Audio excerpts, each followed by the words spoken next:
All right, hello. That's right. Good afternoon.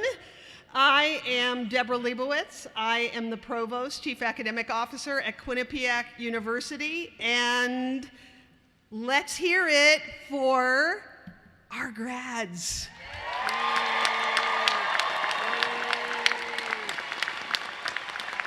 All right, that's the way we like to start. I am pleased to declare the 2024 commencement for the Quinnipiac University School of Law officially open.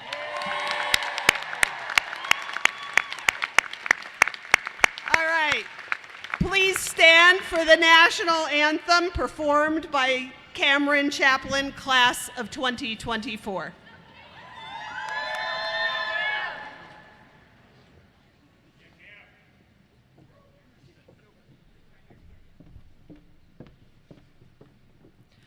Oh, say, can you see by the dawn's early light what so proudly we hailed at the twilight's last gleaming, whose broad stripes and bright stars through the perilous fight o'er the ramparts we watched were so gallantly streaming, and the rockets' red glare, the bombs bursting in air, gave proof through the night that our flag was still there.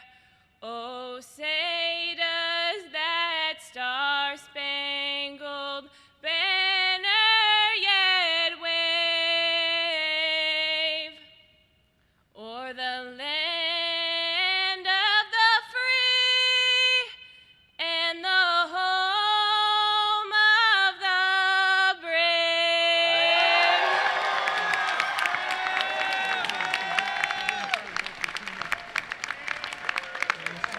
Yeah, that's right. Woo, you did it.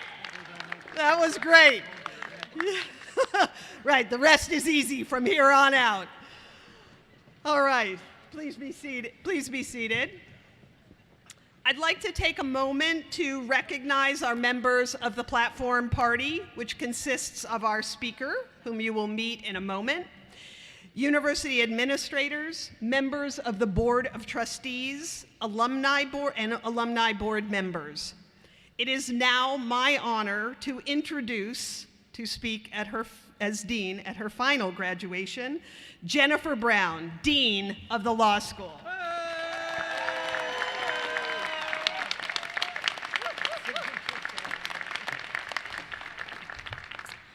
Good morning. Wait, afternoon, graduates, friends, and family members. We are so delighted to gather with you for this celebration, and we just want to say a warm, warm welcome to Quinnipiac. I will speak to you again in a moment, but first it is my honor to introduce and to present Dr. Julie Olian, the president of Quinnipiac University, who will bring you greetings on behalf of the university.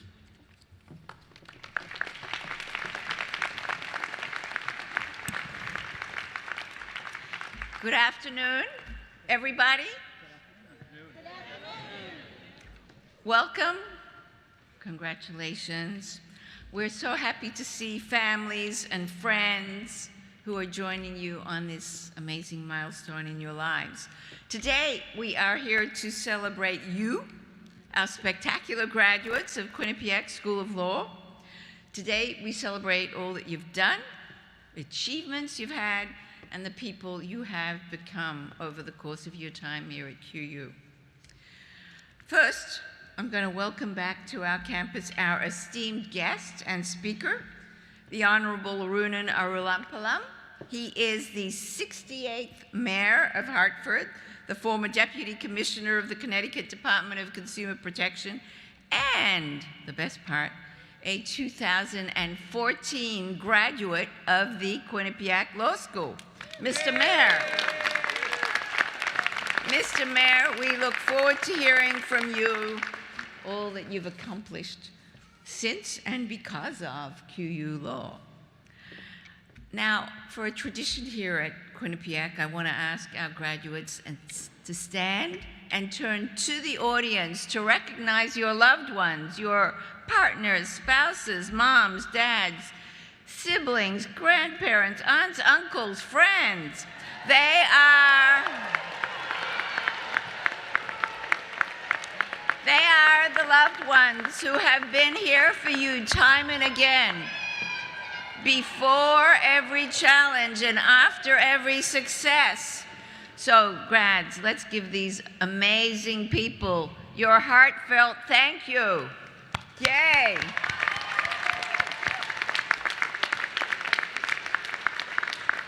And while you're standing, let's also give a warm round of applause to wonderful faculty and staff led by Dean Jen Brown.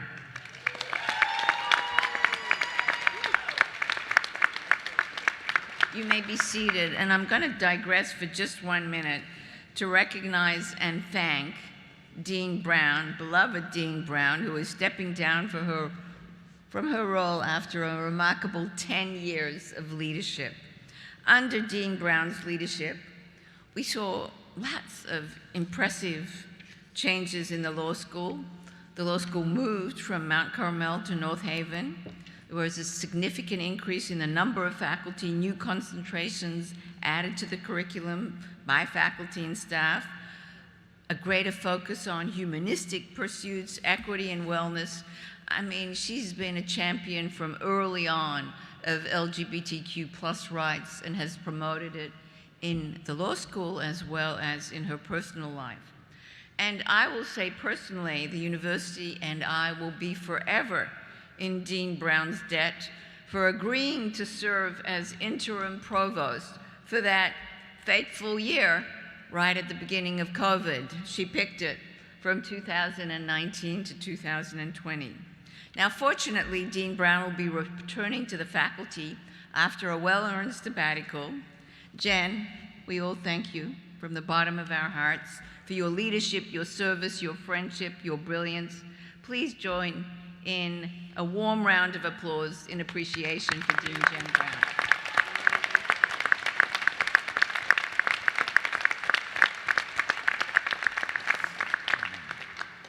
And now to our graduates. You made it, you did it.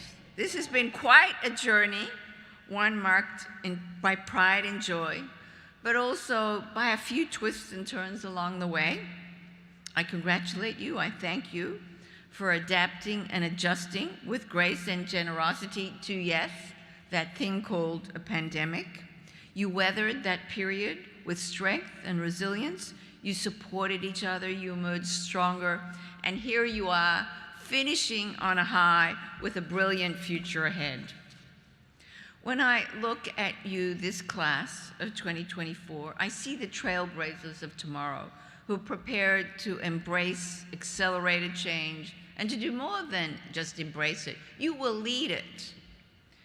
You will lead in the practice of law, in public advocacy, in business, government, nonprofits, public interest, clerkships, always keeping your values as the guiding light of your professional life.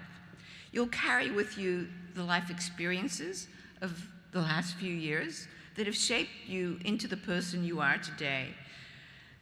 You've been exposed to a lot of innovative ways of thinking, to different ideas, to different people and cultures.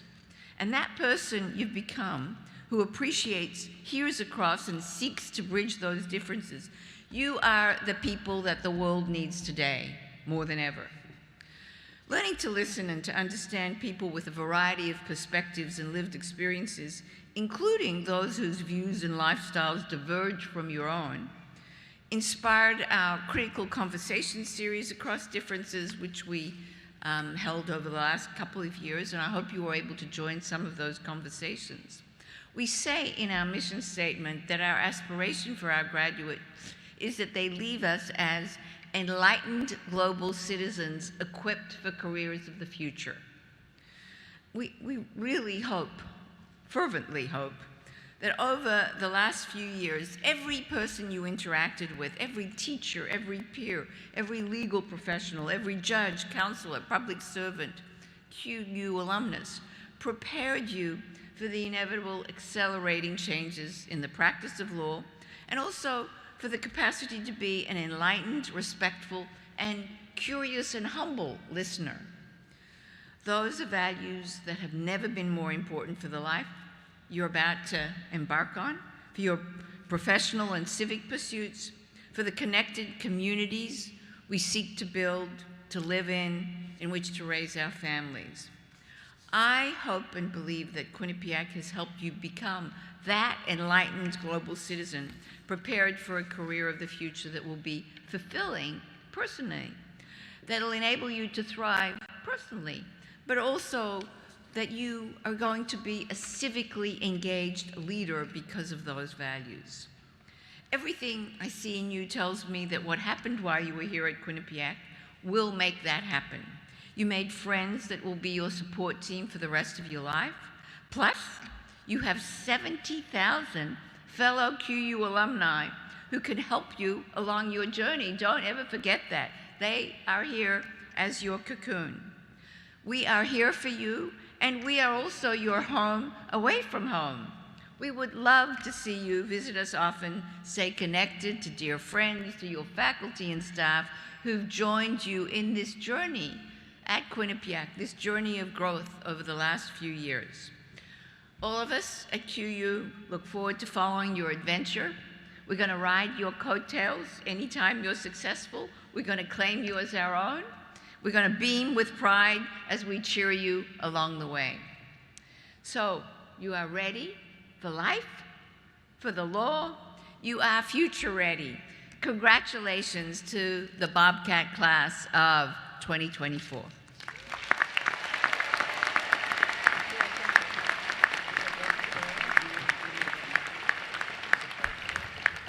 Thank you, President Olian, and thank you for your leadership and your support of the law school and our graduates. We appreciate it.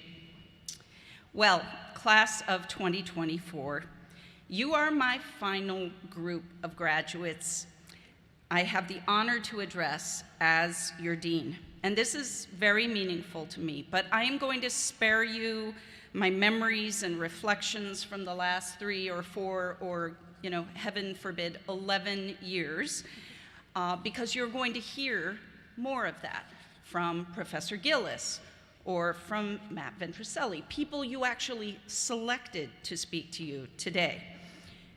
But I can't pass up the opportunity to squeeze out just some last bit of wisdom, if I can muster it, and some advice that I hope might be of help to you in the coming years.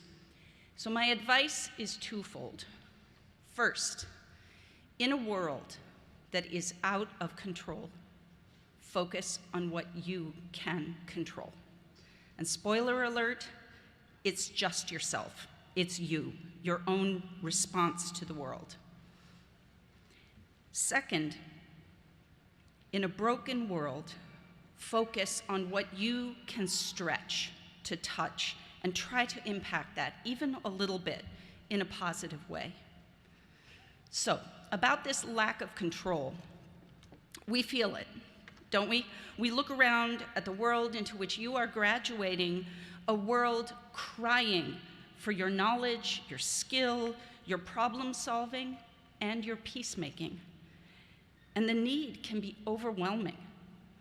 Over my term as dean, I have contended with more things that are out of my control than I could possibly list.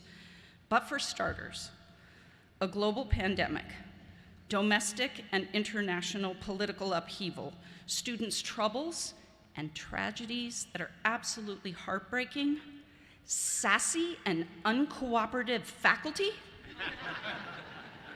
Oh, no, oops. I meant independent-minded faculty. All these things out of my control.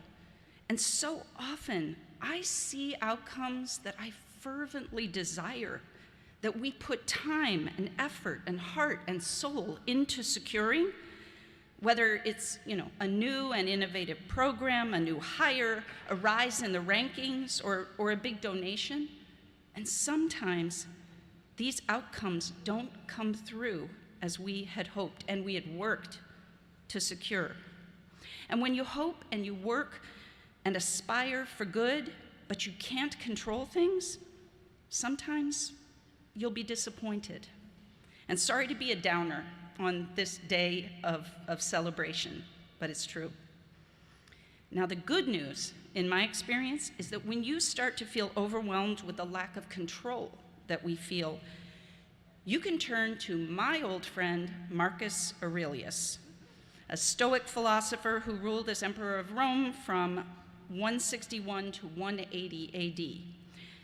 Marcus desired a life of the mind, but his call to service as emperor required him to be a person of action. So amidst the tumult of war, invasions, rebellions, and plagues, he sought a source of peace and direction within himself.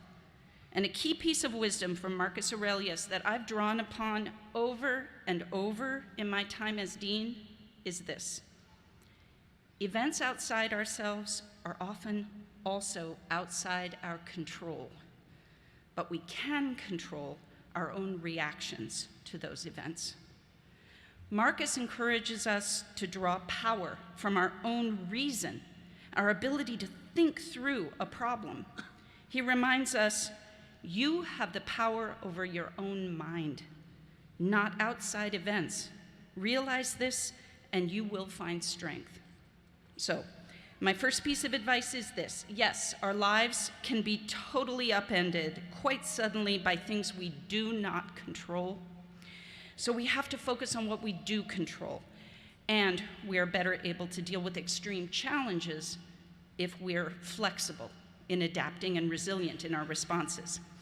The second piece of advice, and this is one that actually inspired me to apply for the deanship about 12 years ago, and repeatedly comforted me over my time of service in this position. It comes from an activist, poet, a post-trauma recovery specialist named Clarissa Pinkola Estes. And in her essay, Letter to a Young Activist During Troubled Times, Estes writes, "Ours is not the task of fixing the entire world all at once, but of stretching out to mend the part of the world that is within our reach."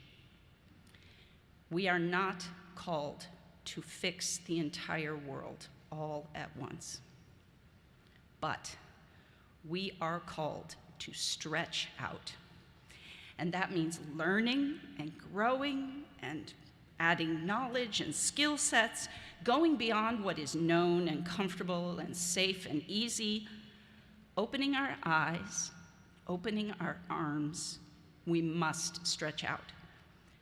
And that stretching, Estes tells us, will certainly enable us to reach and touch, possibly impact people, relationships, and systems, some of which are broken and torn.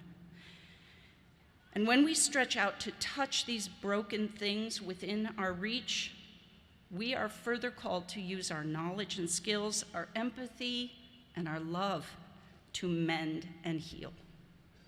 That's it.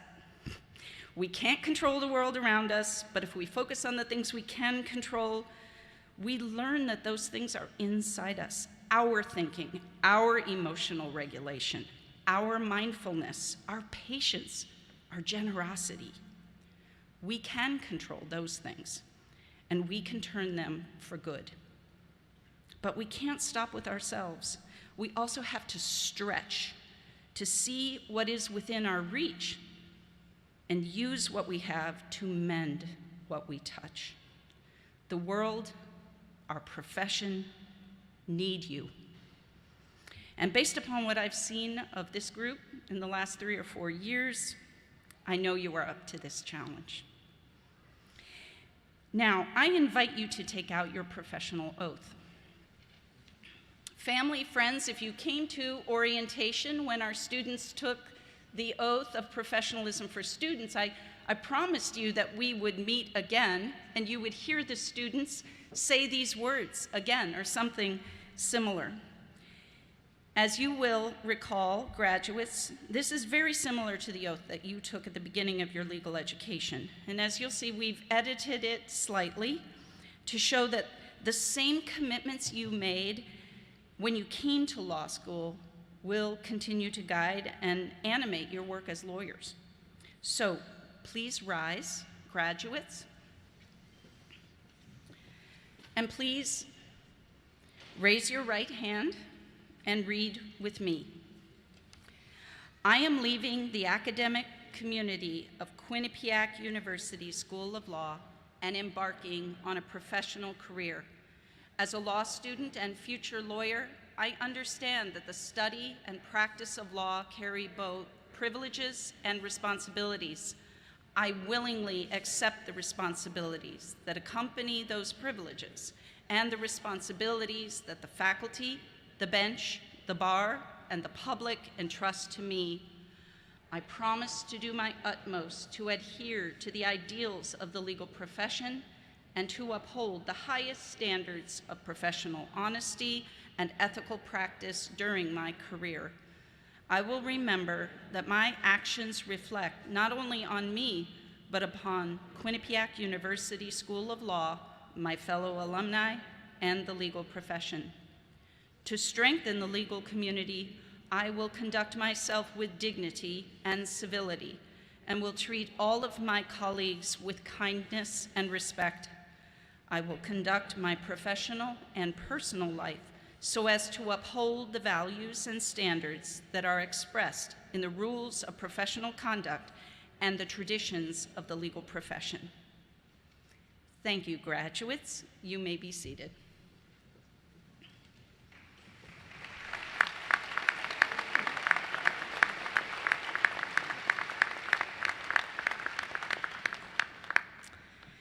It is now my immense honor and privilege and pleasure to introduce our keynote speaker. As President Olian has already alluded to, moments after the clock struck midnight on January 1st, 2024, Arunan Arulampalam was sworn in as Hartford's 68th mayor. What an incredible path he has traveled to reach this point. Born in Zimbabwe to Sri Lankan refugees, Arunan earned his bachelor's degree in international studies from Emory University in Atlanta and his Juris Doctor from this law school, Quinnipiac University School of Law, in 2014. Arunan first worked as an attorney at Updike, Kelly and Spellacy in Hartford, and after a stint as deputy commissioner in the Connecticut Department of Consumer Protection, Arunan became the CEO of the Hartford Land Bank. Now, in that capacity, he developed a first-of-its-kind program for renovating blighted properties by providing residents with the tools and expertise to become developers. Today, he lives in the Frog Hollow neighborhood of Hartford in a house that was formerly blighted. He lives there with his wife, Liza, and their 5 children. Now, Arunan's presence here today creates a very meaningful, sort of full circle moment, because tomorrow marks exactly 10 years since he spoke at his own Quinnipiac School of Law commencement ceremony. And that was coincidentally my first as dean.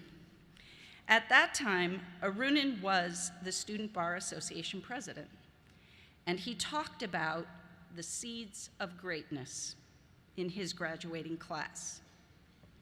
Well, those same seeds of greatness have come to bountiful fruition in his own work as a promising young public servant.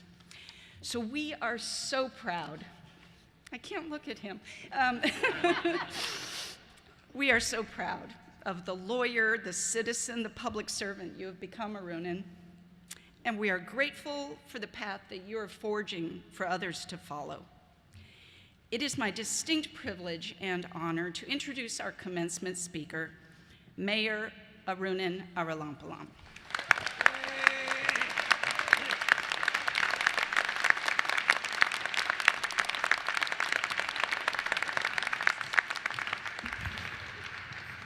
Wow, what an honor.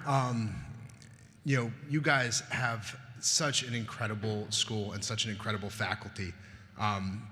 Let me start by here.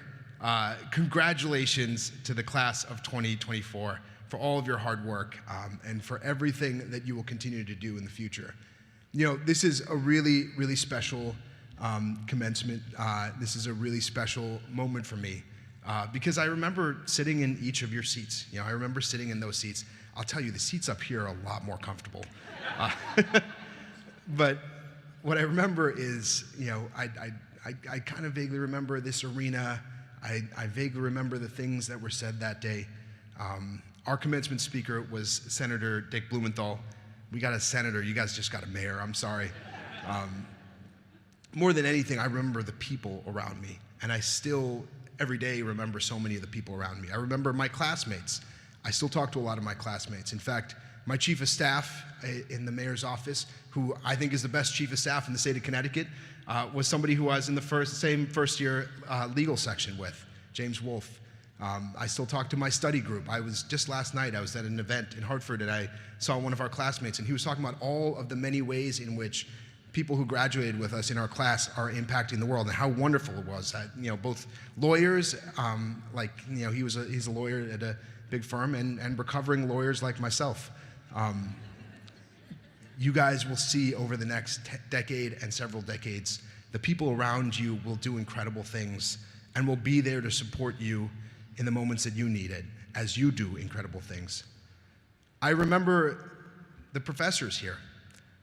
Right after I was elected, in November, late one night, probably like 11 o'clock, I got a call, a FaceTime call, nonetheless, from Professor Farrell. And it was late, and you guys know Professor Farrell.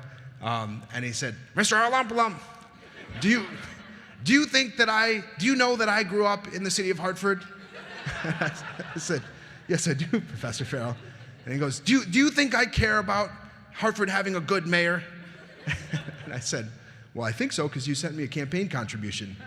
I said, all right. Well, congratulations. And we had a long conversation. I took screenshots of it to send to classmates of mine. And as I wrapped up that call and went to sit down with my wife on the couch, she said, "I'm so glad you went to Quinnipiac, because you didn't just find a law school, you found a community. And that community has uplifted me, and the lessons I've learned from so many members of this community have stayed with me."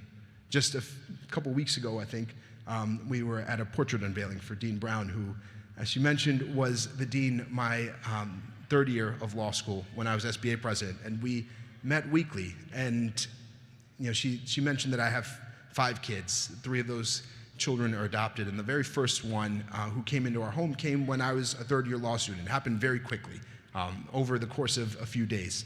And we had this weekly meeting, and I'd mentioned this when I was at the portrait unveiling.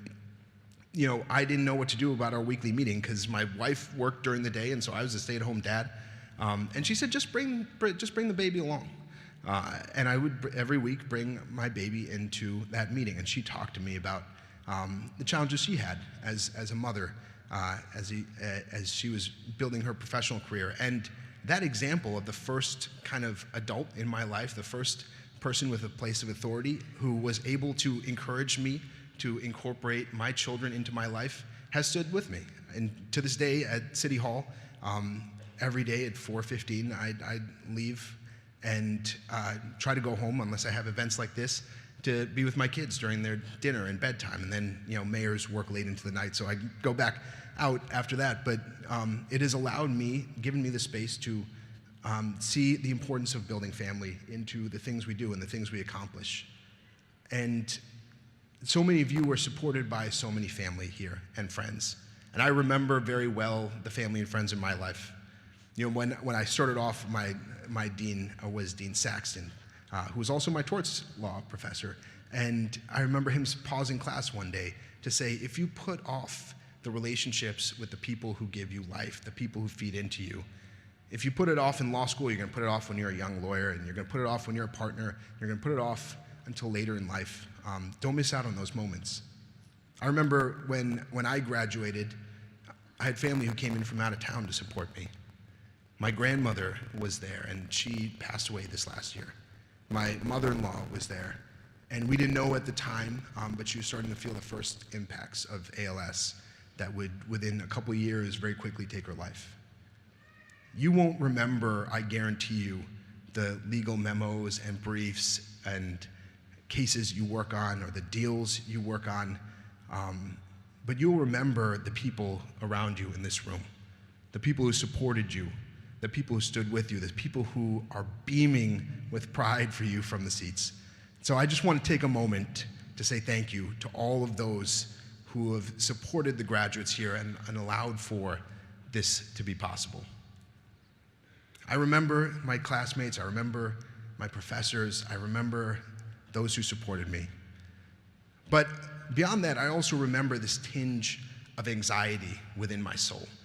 This anxiety because law school can be this very comfortable bubble of theoretical, right? And you walk out of this stadium today into a brave world that you are now fully parts of, that you have a share in the challenges of and the growth and opportunity of.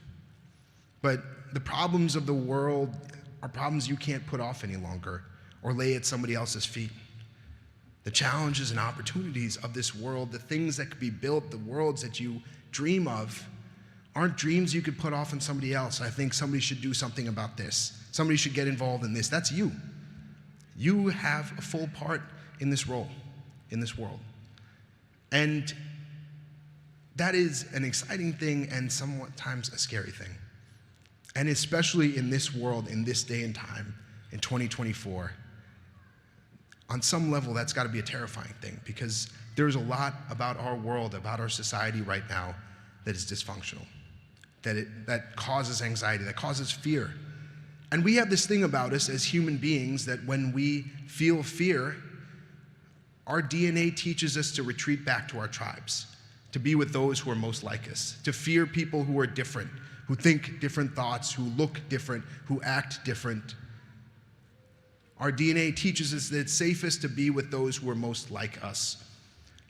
But what I hope you have all learned in the course of this experience is that is empirically inaccurate. You have all, whether you know it or not, sought out differences of thought over the course of your law school experience. And it may not be on controversial world issues. It may be on things like property law. Because if you don't understand reverters or the rule of perpetuities, your opinion on it doesn't really matter. There's a test coming up and you're going to fail the test if you don't learn the subject matter. And so you seek out students who understand it better than you, whether they're in your study group or in your classes, or you seek out professors. You seek out those who can broaden your understanding. And that is something that is easier to do in law school than in life. Because in law school, when you're wrong, there's an immediate feedback. You get a test and you get the grade back and you know that you're wrong. And so there's an incentive to seek out people who can expand your understanding. But in life, though there are many tests, it is easy to go through it assured that you are right while making massive mistakes. If you don't actively look for people who disagree with you. There's no admissions team that's going to put together a class of people with different viewpoints and different lived experiences and different ethnicities and races and people groups. If your group looks the same and feels the same, then you appeal to the most base part of our human nature.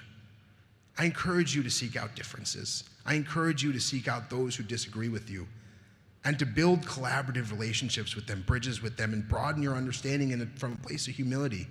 Not just because if you don't, then you will end up the dumbest version of yourself that you can be, but because the world needs those bridges. The world needs to heal. The world needs to work together. It's a big and scary world, and that may seem like a tall order. But I have confidence in you because I've sat in your seats, and I've been terrified of the world around me. And I haven't gotten it right many times. But I've known that every single time I've sought out those who are different than me, those who can expand my understanding has grown. And we've worked together to build things collaboratively. Because you are launching into a world that needs your unique voices, now more than ever, in fearful times more than ever. Because you can dream dreams that no one else can dream. Many of you will do things that your parents and your grandparents and your ancestors never thought possible. You will accomplish incredible things together. You know, I had the privilege of a very special moment in my life soon after I got elected mayor. We had a conference in Washington, D.C., the U.S. Conference of Mayors, where mayors from around the country came together. And during that time, the White House reached out to 6 of us who were brand new mayors and put together a schedule for us to meet with different secretaries from the Secretary of HUD and Transportation and understand how to navigate DC. And after that, it was a surprise to all of us. We got a moment to shake the hand of the president and take a picture. And as I walked into that moment, it was a cold day in DC. It was snowing. I brought this wool coat that I had with me. It's the only wool coat I own.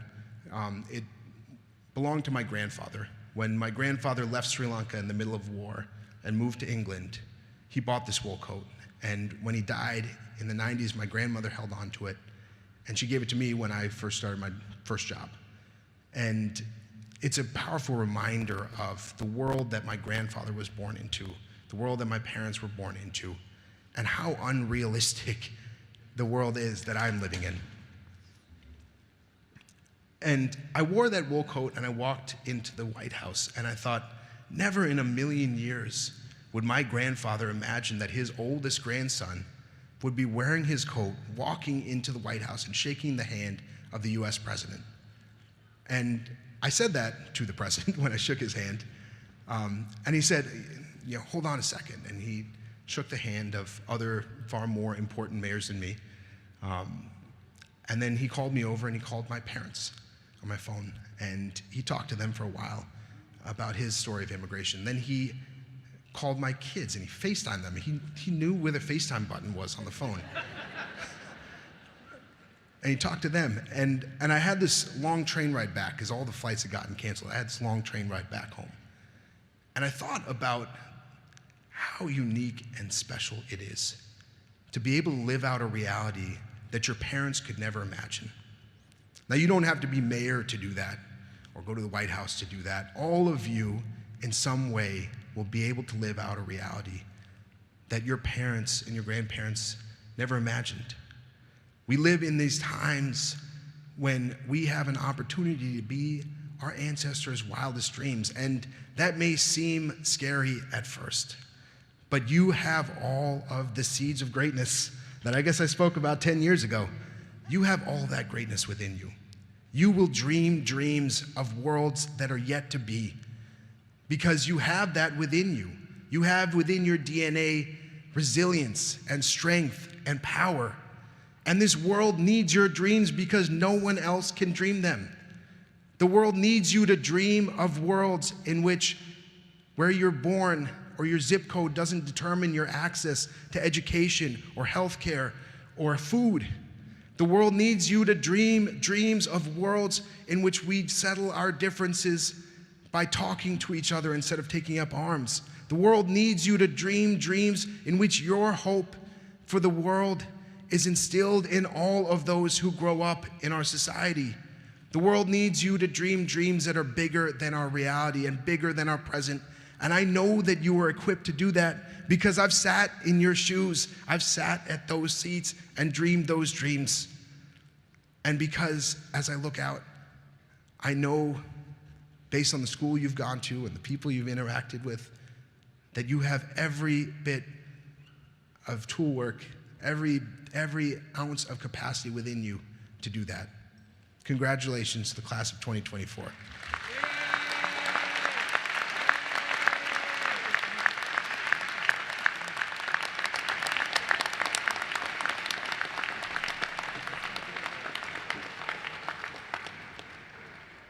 Thank you so much, Arunan. Well, it is now my pleasure to invite to the podium our Associate Dean of Academic Affairs, Kevin Barry. And I want to say, as he comes forward, what an incredible partner he has been to me as dean. This is a person with a heart for service, and he acts every day in very unselfish ways to keep this law school running. So thank you, Dean Barry. Please come forward.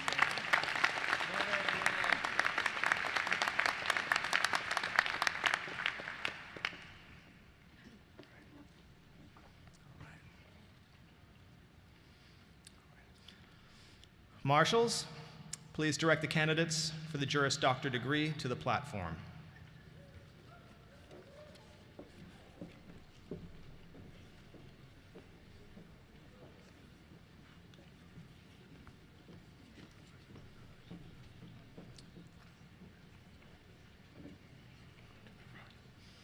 And Hooders, Stephen Gillis, Marilyn Ford, and Stanton Krause.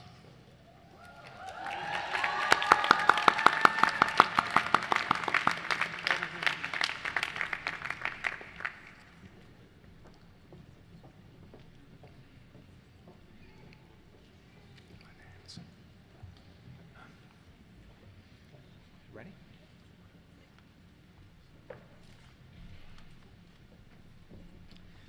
Matthew Ventricelli.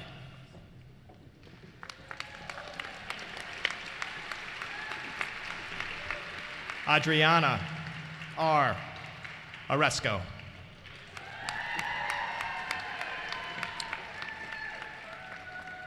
Barbara Villegas Rocha.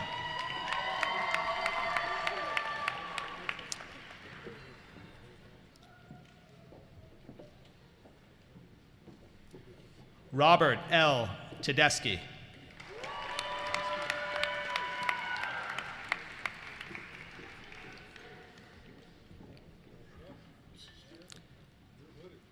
Harrison N. Waltman.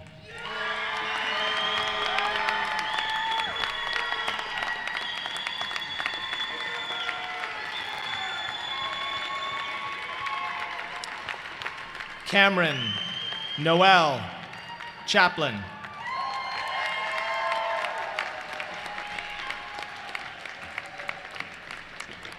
Ashley A. Peterson.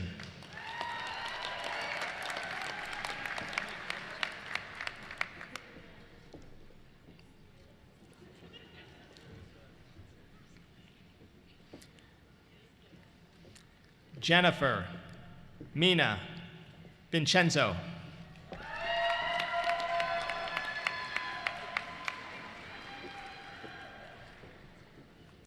Thomas Edward Driscoll.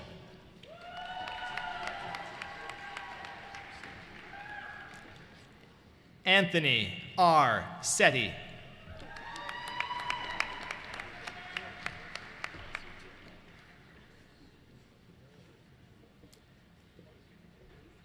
Francesca L. Testa.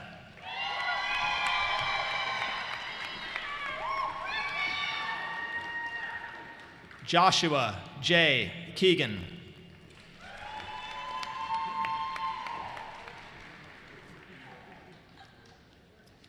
Taylor A. Toolings.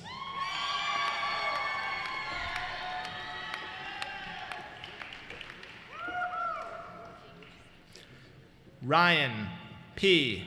Pollock.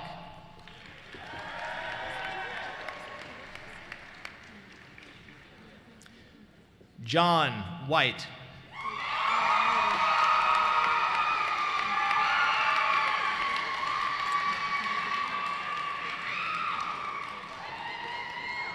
Timothy J. Mortko.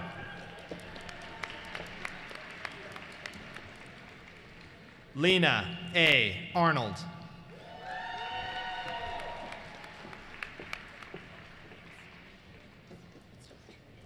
Marta Kanopka Karelis.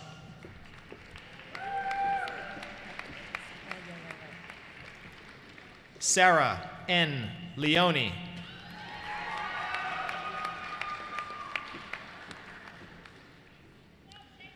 John W. Wiseman.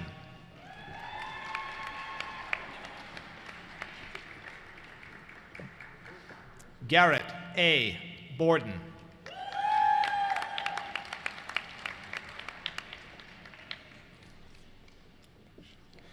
Michaela Peckshaw, being hooded by her aunt.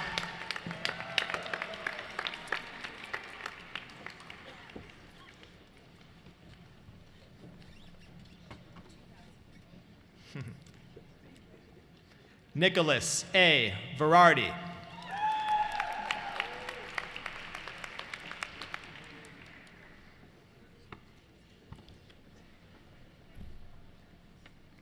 Jacob W. Boudicca.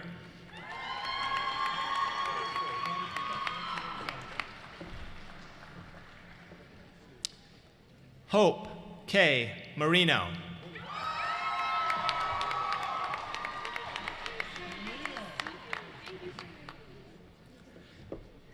Griffin S. Bottomley.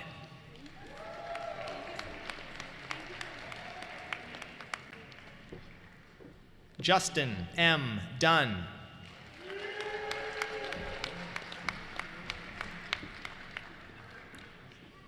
Thomas R. DiCrescenzo.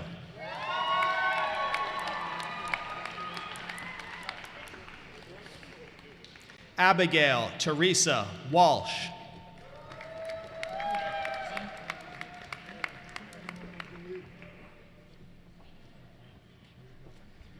Tyler Stephan Peruta.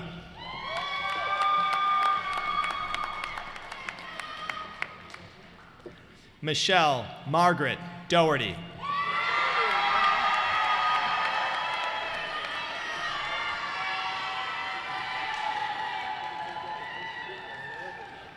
Elizabeth K. McMahon.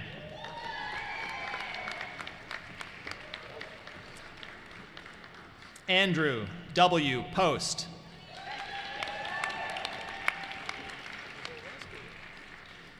Kristen M. Oleskowitz.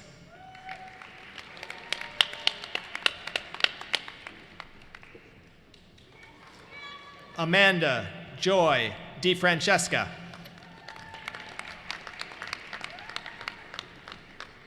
Connor Robert Reed.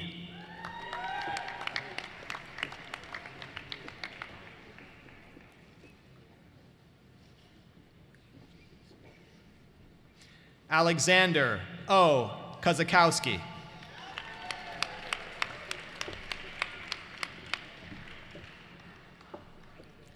Nicole Sarah Horan.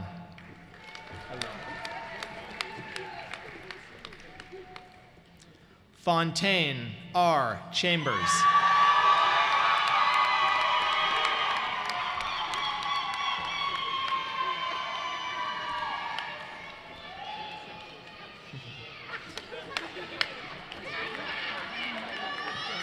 Amanda J. Blake.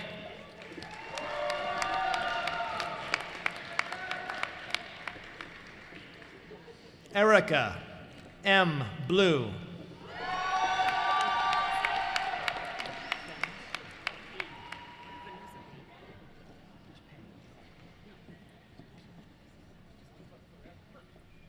Vanusa Payne.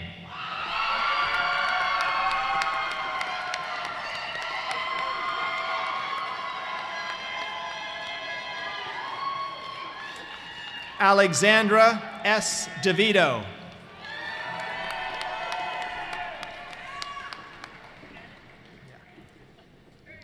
Sienna D. Martias.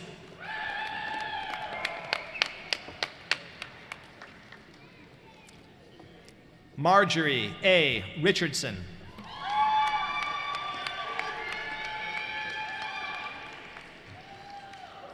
Hannah B. Scott.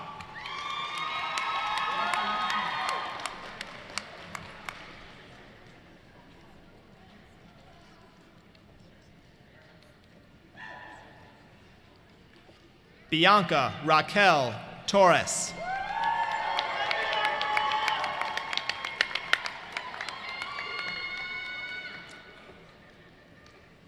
Juliana DeMeo.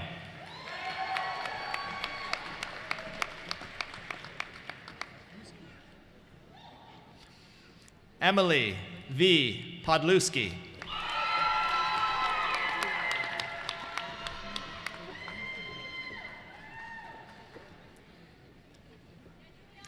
Rachel Richardson.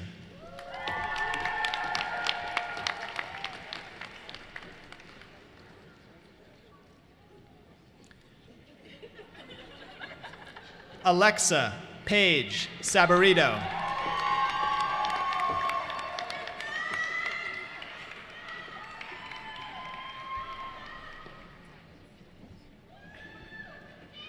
Mia D.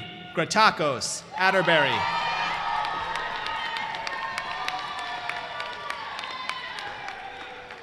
Stephen William Smith.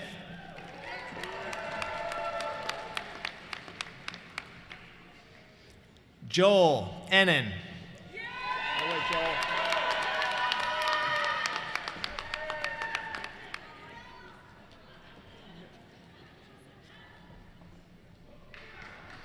Mariska Jamila Gordon.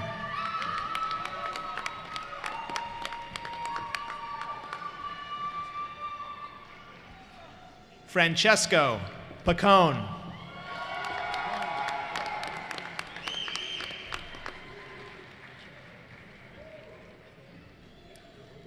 Brian R. Lenz.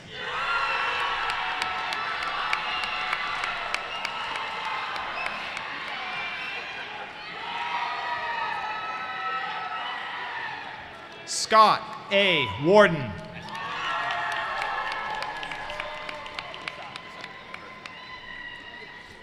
Devin Desai.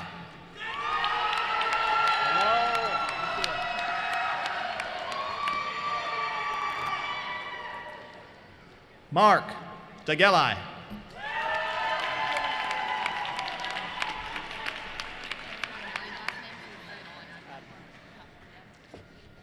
Taylor A.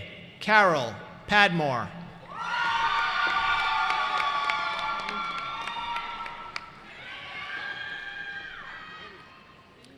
Michelle A. Greco.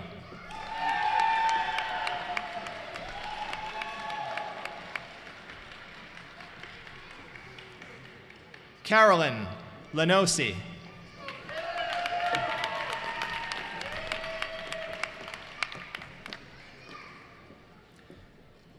Taryn N. Henderson.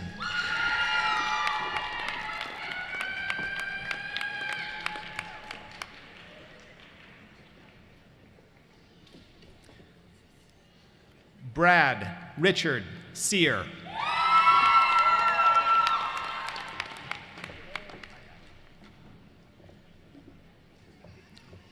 Samantha Marie Passanenti.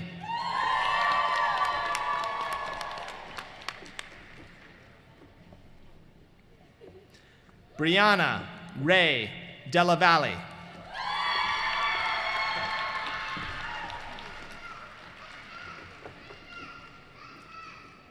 Kayla Rose Mullen.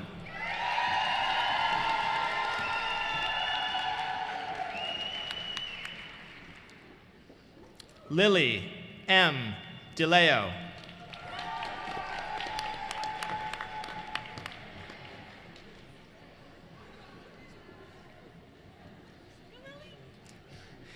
Leah Elsa Schwartz.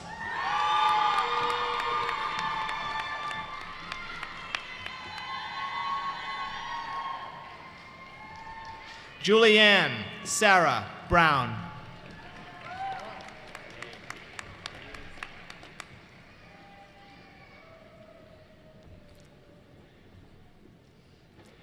Tyler John Wilson Menting.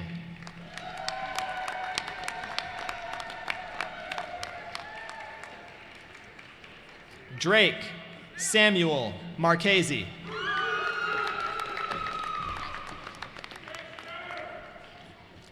Lauren C. Geary.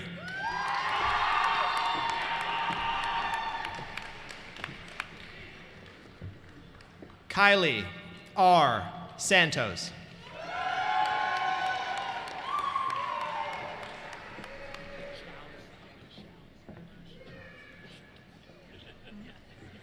Armando P. DeChalis.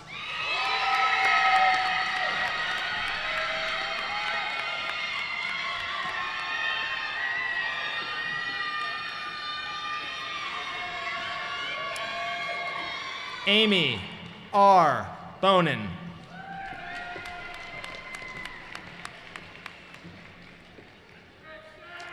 Samantha M. Rosa.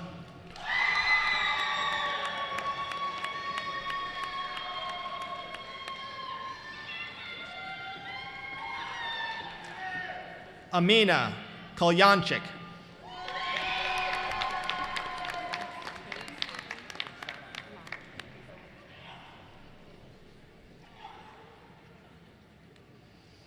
Kaesong C. Lama.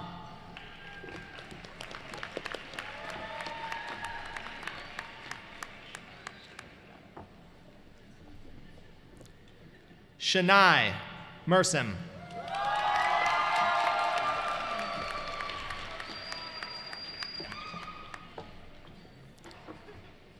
Wajia Misbah.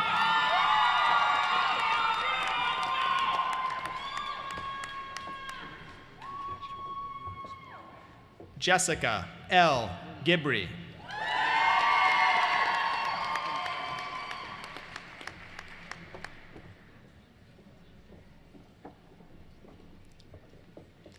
Mia S.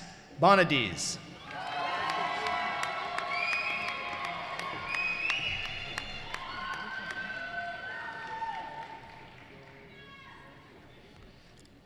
Samantha Michael Murdoch.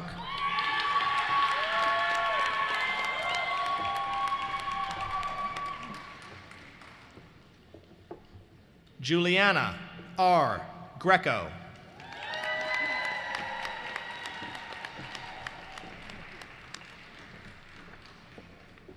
Ashley M. Redding.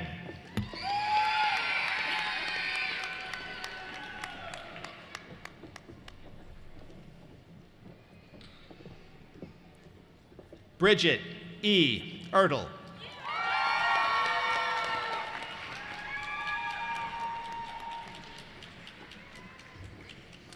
Lauren E. Beretta.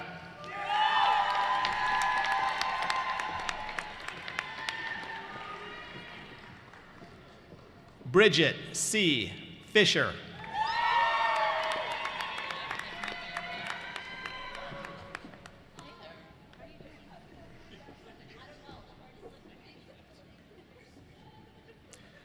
Simran Thakur.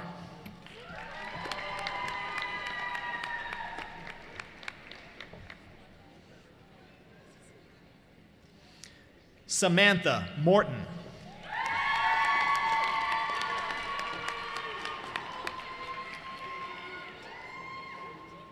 Emily N. DeKale.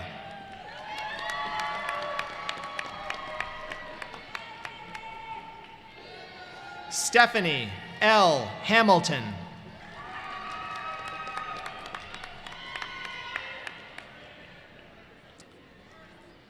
Caroline M.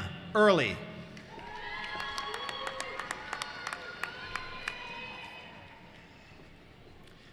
Aubrey H. Davis.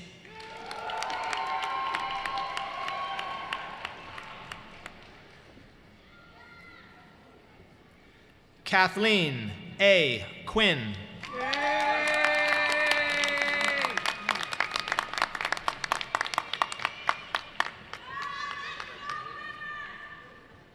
Benjamin R. Murray.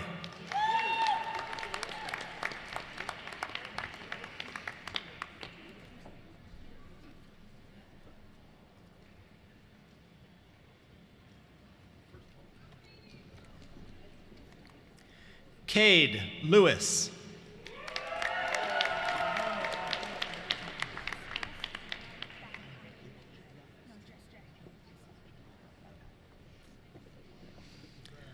Celeste J. Battapaglia.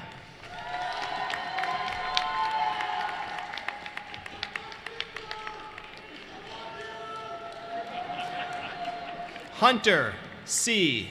Frenzy.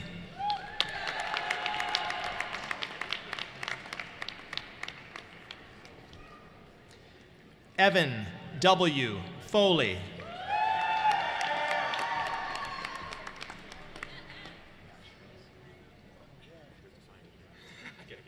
David B. Huvelman.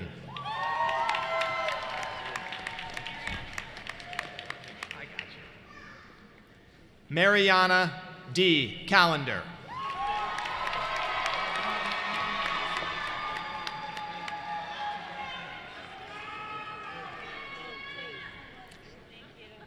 Saloni Nayak.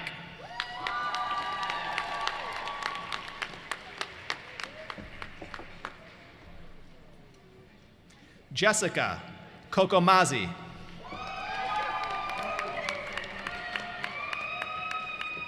Like the tea. Matthew V. Chai.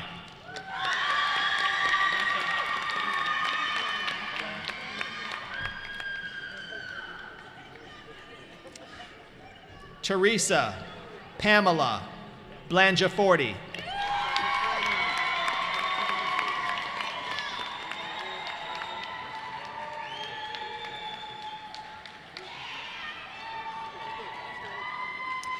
Kaylin Alyssa Terry.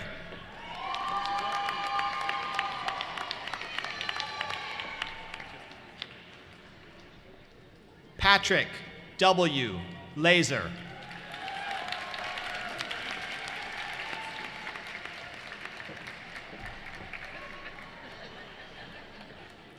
Paige E. Sorensen.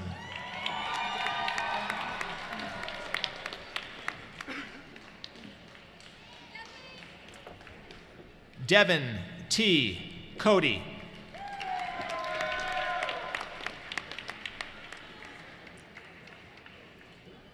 Patrick S. Henry.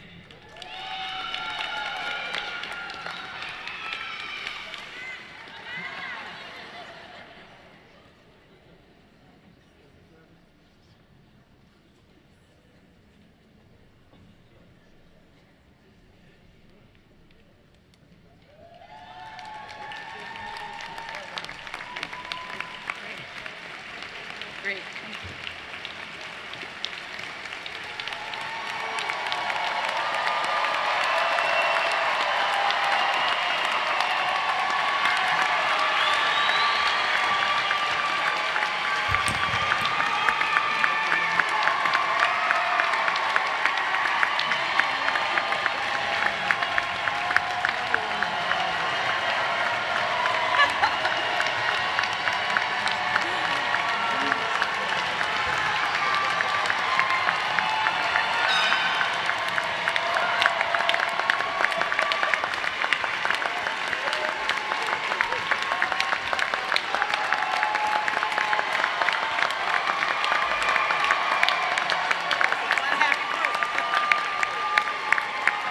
All right, okay.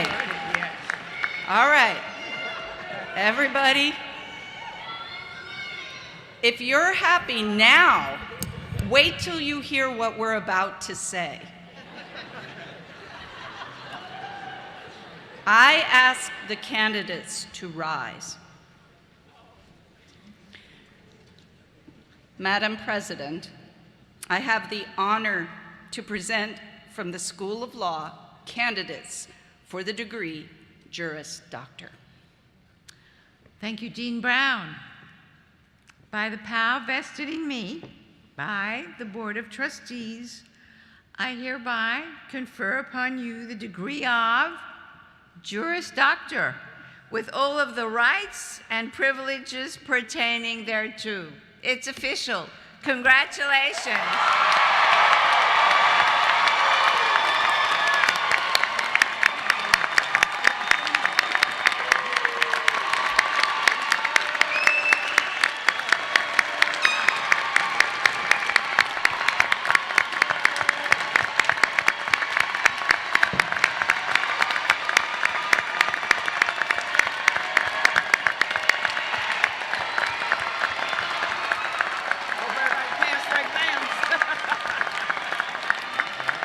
I believe, is where you throw your hats. Okay. I just picked some up on the way here.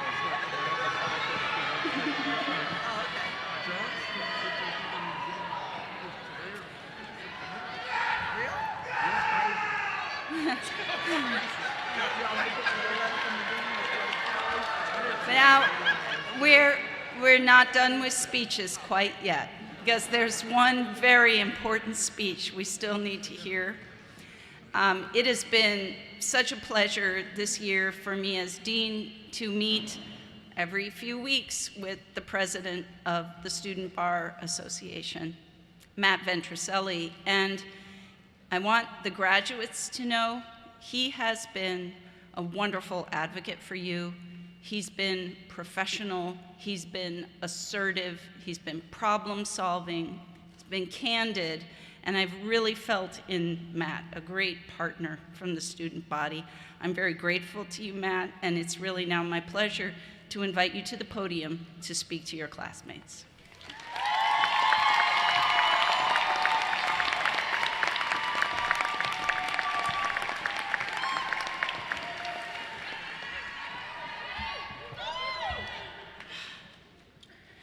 Thank you, Dean Brown, President Olian, Mayor Arulampalam, faculty and staff, friends, family, and above all, the accomplished graduates of the class of 2024.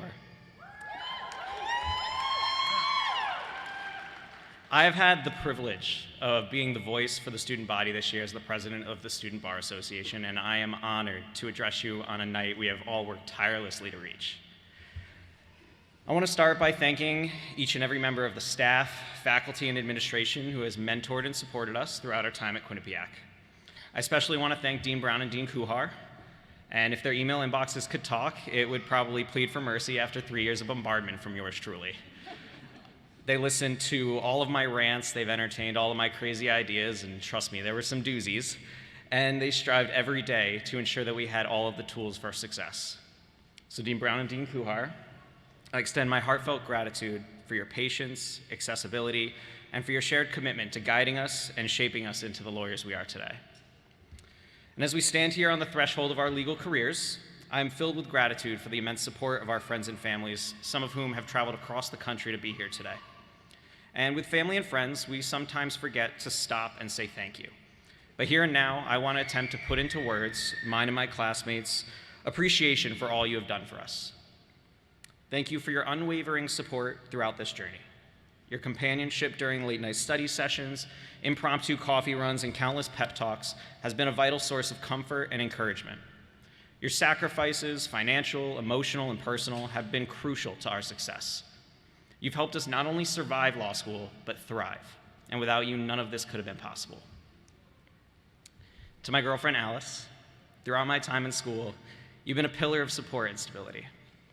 You saw me at my best and my most stressed, and you were always there for me, offering encouragement and motivation, as well as many much-needed laughs and breaks to play Magic the Gathering or watch Hot Ones on YouTube, so thank you. And in light of this holiday weekend, I want to take a moment to specifically recognize and honor all of the mothers among us who have supported us tirelessly throughout our journey.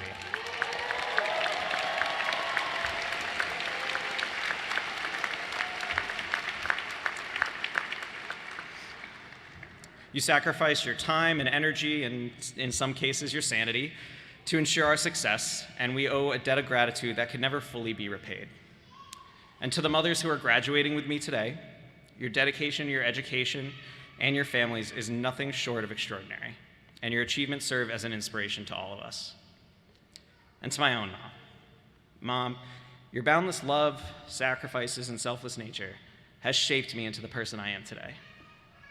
You're compassionate and generous, and you're the epitome of kindness, and I strive every day to be even half of the amazing person that you are. Throughout this wild roller coaster that has been my life, you have been a constant source of inspiration and motivation. You're my hero, I love you, and happy Mother's Day.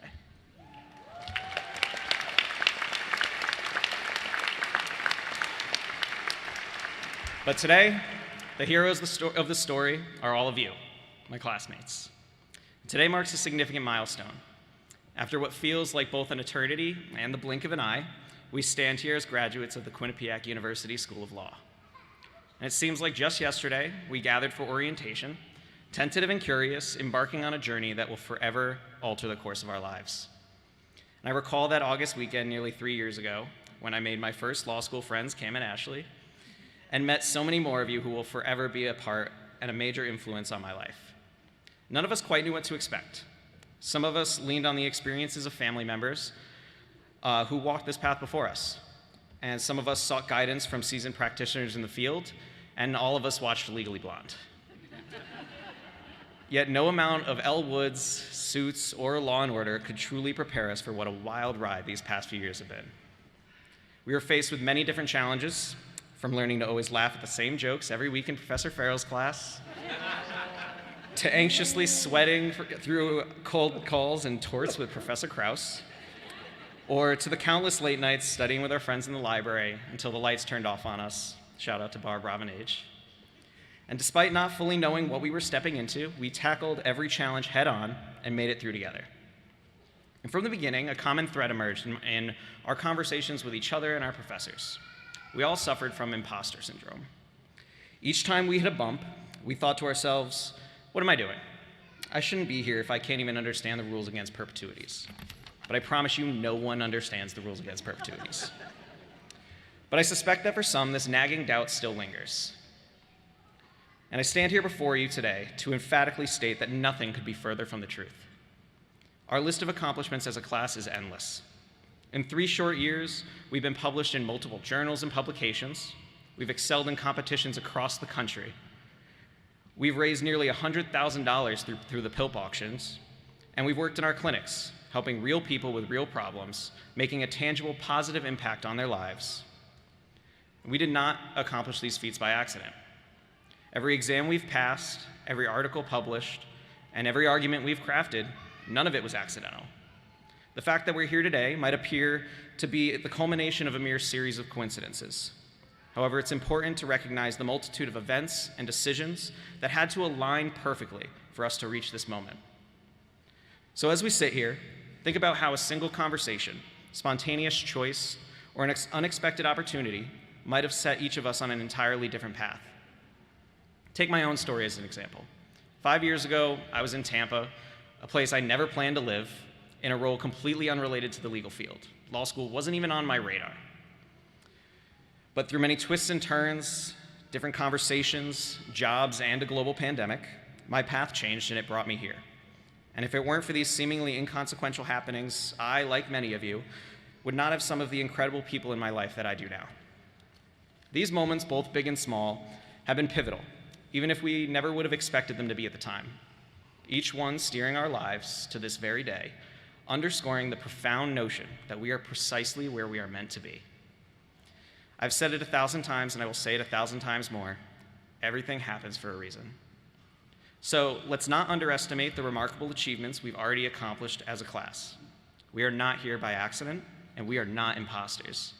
Every challenge surmounted, every success celebrated, and every speed bump has led us to this day, proving beyond a doubt that we belong right here, right now, ready to step into the roles that demand our expertise and our empathy. We're here for a reason.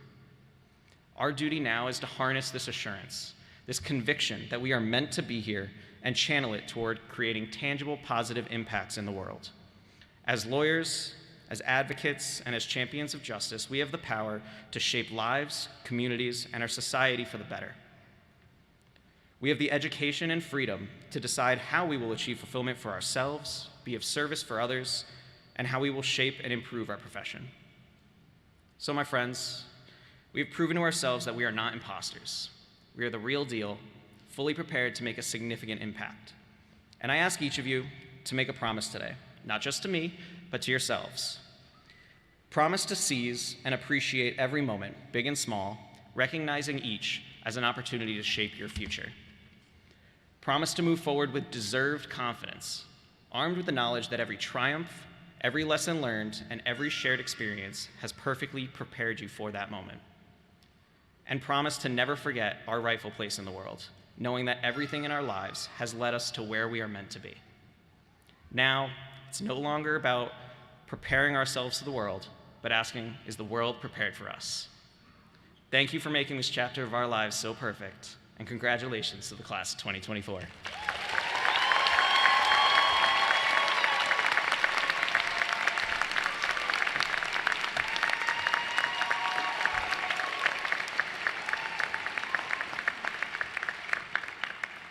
Thank you, Matt.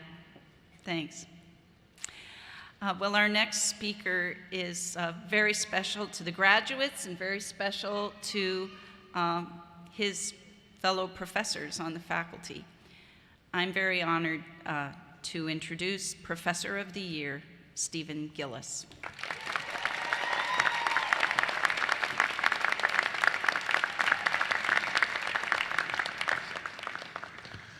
I'm the only speaker today who cannot get through his remarks without his beloved bottle of water. Those of you who had me in class know where that water goes. So thanks so much to all of you, the class of 2024, for selecting me as Professor of the Year. This is a huge honor. It means an incredible amount to me, partly because over the past 30 years here, I have watched a number of extraordinary teachers, some of whom are on this platform today, be honored as professor of previous years. This law faculty has always treated teaching as job number one, and whatever success I have had as a teacher owes a lot to the inspiring example set for me by some of my colleagues. So I know you applauded earlier for the faculty, but not just the faculty on the platform, right? The people who teach you in your internships, who taught you in your externships, the adjunct faculty, the distinguished practitioners, the faculty here make teaching a team sport. And among all of us, we sort of tried to work on different pieces of what Dean Brown calls the whole lawyer, right? And helping you to build and develop yourselves as whole lawyers. So could you please give me a round of applause for all your good teachers here.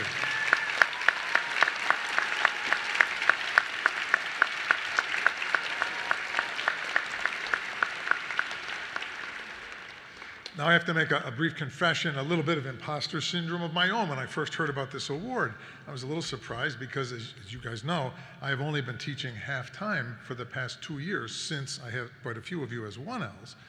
So I haven't taught that many of you in 2 years. So I was thinking, like, maybe it was, oh yeah, Professor Gillis, the less he teaches, the better we like him. And then, like, the rumor got out and he's retiring. So that's like, finally, Professor of the Year. But I got over it. I came up with a counter hypothesis, which, seriously, I think Matt said something earlier today, that this award is for a professor who people feel has made a real impact on them and their legal education. And I've tried to do that in several different ways. I'm going to talk briefly about what I think is the most important one in your experience, our con law class. But it's also true that we had these big events, these community conversations like the ones President Olean referred to on affirmative action, and abortion, immigration. Those are teaching moments for all of us, including the faculty members on those panels, and I hope that was part of what went into this award, and also the work that I've done with many of you on law journal notes, substantial papers, judging moot courts and moot trials. All of those interactions are teaching moments. But I want to go back to con law, right? So that 1L spring, when I split section 12 into 2 groups, and I taught 12A and 12B back to back with an hour or so in between for me to recharge, rehydrate, and get back to work with you all. So what was so special about those classes? So I'm going to mention 4 factors, to use a dreaded word in constitutional law and also in torts, for those who had me for that. First, the smaller class size let me connect with each of you more often, and I took the opportunity to demand a lot from you intellectually, but also develop more rapport with you individually. And boy, did you respond with energy and enthusiasm. You were a joy to teach. Second, I made a decision to assign significantly less reading than in previous years. But in exchange, I challenged you to read and reread those Supreme Court opinions with some advanced guidance from me about what to be looking for, to go back and forth, right, between the majority and the dissent to try to understand what was common ground, where did the justices disagree, what exactly did the court decide, what issues did it avoid deciding, and why. And you did. Do you remember, can you forget, how we spent 3 whole weeks on one extraordinary case, NFIB, the case in which most of the Affordable Care Act survived, barely, and in which the Supreme Court also placed new limits on several of Congress's most important powers. and how at the same time we were figuring that out, we simultaneously explored the crucial role of the court's own practices for deciding which constitutional questions to address, which ones, and under which ground rules. It was a marathon. It was an uphill marathon at times, and by the end of it, you were asking me questions that showed a new understanding of how to decipher Supreme Court decisions. Third, as the semester went on, I pushed you repeatedly to develop the habit of constructing the best arguments on both sides of the difficult legal questions con law is all about. The best lawyers understand the strengths and weaknesses of the other side's case better than their opposing counsel does. And that's how they resist and, for their client's sake, we hope, defeat it. Of course, finding the strongest arguments on both sides means you've got to learn how to construct a strong argument. And in con law, that is no easy task. Text, context, structure, history, tradition, and consequences all play a role. But how big a role does each of them play? We wrestled with these questions, and by the end of the semester, you were constructing cogent arguments using all those sources of constitutional meaning. And fourth, and we've heard some of this also today from other speakers, I invited you every chance I got to try arguing for positions with which you strongly disagree, at least going into the discussion. Con law frequently touches on those issues, from federalism to gun rights to abortion to what counts as unlawful discrimination, and you accepted the challenge. You listened respectfully to your classmates, and you combined open-mindedness with critical, increasingly rigorous thinking. And over the 2 years since our last con law class, you have built on that foundation, as I've seen at law school events, working with you individually. I believe that these qualities of mind will serve you well as lawyers and as citizens. And our society desperately needs you to say true to them. The bottom line for me in accepting this award is that our classes together were among the most satisfying of my 35-year career as a teacher. You were a dedicated and thoughtful class who really took to heart the virtues, intellectual integrity, and intellectual rigor that I tried to model for you. That makes being chosen Professor of the Year by you especially meaningful to me. I am confident that you guys are going to impress your employers and clients as much as you have impressed me. Congratulations, and may you find success and satisfaction in law and in life. Thank you again.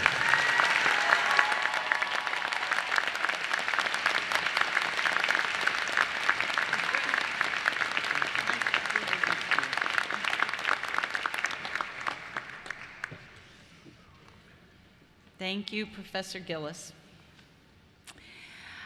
It is now my pleasure to introduce Adam Swanson, who is president of the Quinnipiac Law School Alumni Association and will bring you greetings from the association.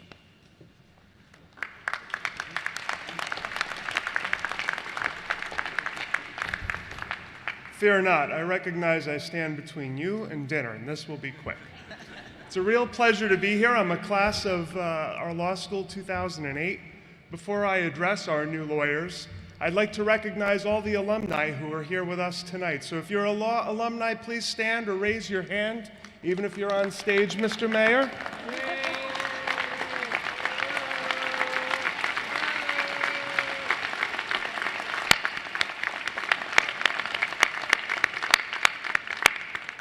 These are the people whom you're about to join.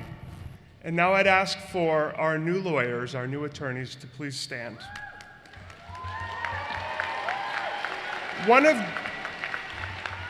of Dean Brown's goals was to educate the whole lawyer to represent the whole client. Well, now it's time to represent the whole client. I invite you to please move the tassel from the right to the left.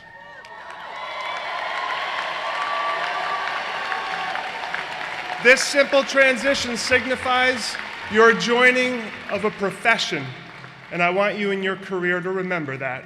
You're a member of a profession, and it has important meaning. I'm excited to have you and join you as a member of our Alumni Association. I'm so excited to call you my new colleagues. Congratulations and best of luck to you.